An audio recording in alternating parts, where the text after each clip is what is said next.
Um, so okay, so you won. You're in. You said you had to transition. What, like a few days? Who was on your transition team? There was no transmission team. We just did it. We had Tuesday, Wednesday, Thursday, Friday, Saturday. We had 5 days. You don't have a transition team. You just take over. So you're. So when you won the second time, you didn't have to get transition team either because you were already there and you were I an was already incumbent. there. I don't know if I had. I can't remember what I did for transition then, but it was not. It was.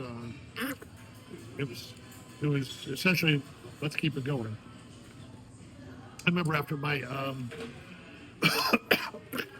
I got reelected and we won by like 70%, and we won every precinct in the city. And when I announced that night that I wanted to have an all the management of the city, the directors, the managers, the administrators, at City Hall at 7 the next morning to begin the plan for the next 4 years. And I was trying to. It wasn't a particularly popular meeting that I called, but it was my purpose was to demonstrate both internally and externally that we weren't going to just sit on the success that we've had so far. That we were going to we're going to reload, and we were going to Keep moving. to keep moving and keep building, because I considered every day precious that I had to be able to lead the city. No time to rest on your laurels. No.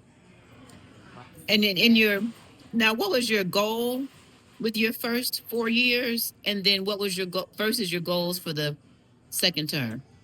Well, I think they were both the same, and and it was just to work on the 5-point plan that we had, which was to make the city safer, improve the economy of the city and midtown, downtown, citywide, to improve our schools, and we had metrics to improve our neighborhoods and improve our public services, and we had metrics. I put together 160 performance measures, graph-based, that I put online for the world to see. They were dismantled after I left office, but we had. I could tell you how long it took us to fix a pothole, how long it took us to respond to a 911 police call or fire call or medical call. There was just we spent a lot of time putting together metrics to see what kind of job we were doing. So, I'll give an example of that. It's one of the metrics was how much graffiti was there in the city, and one of the times there was, if you have 160 metrics, performance measures, and they're all good except one, which is the one that the newspaper is going to write about, right? The bad one. The bad one, right? So that's how they sell papers. That's how they sell papers. And so there was one time when we had a graffiti, our number of graffiti instances spiked up, reported graffiti. And so before I saw it, and I made a policy, I did not see the performance measures in the city till they went online. So the whole world saw them at the same time I did. And I was never, and I also, we had an internal audit of all of our performance measures to make sure that we were reporting correctly on everything that was going on.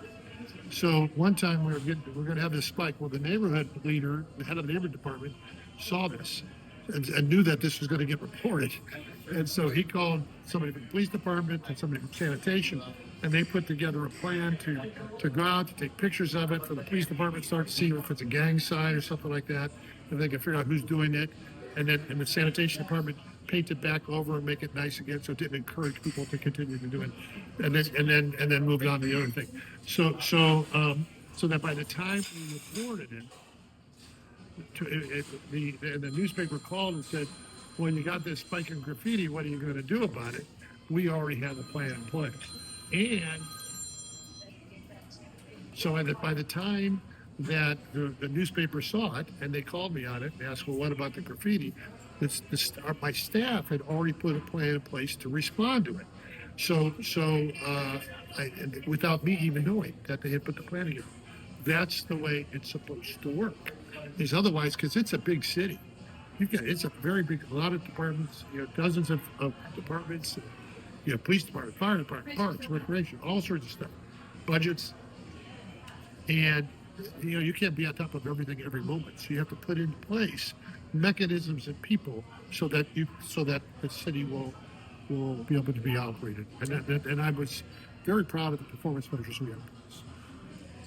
So what would you say your leadership style was? Were you like a micromanager, or what type of leadership style would you say that you have now? I would say, and I would say that I'd like to establish the vision, set the vision, and set the vision and the course for it, and get very good people in each of the tasks that we were going to be doing.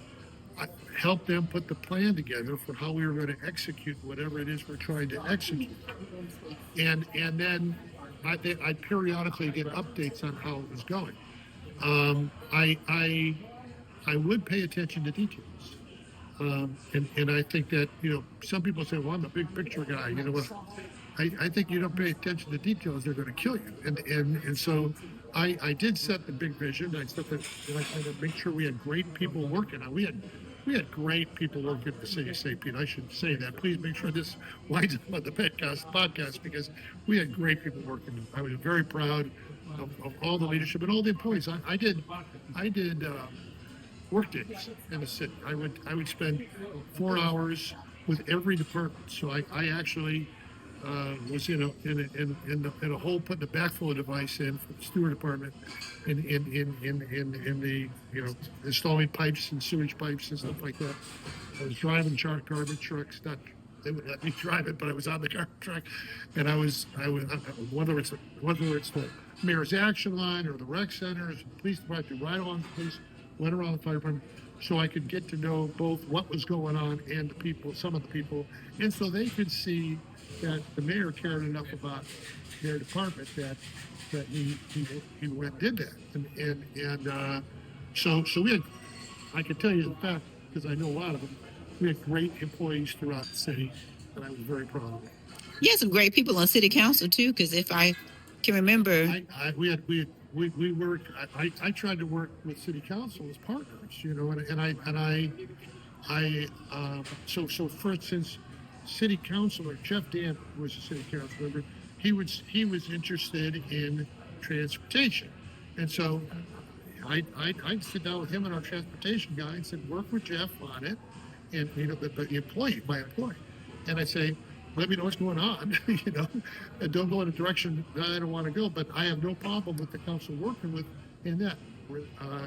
Leslie Curran was on the arts, and so she would work with our arts folks all the time. And Rick Kreisman back then, he liked the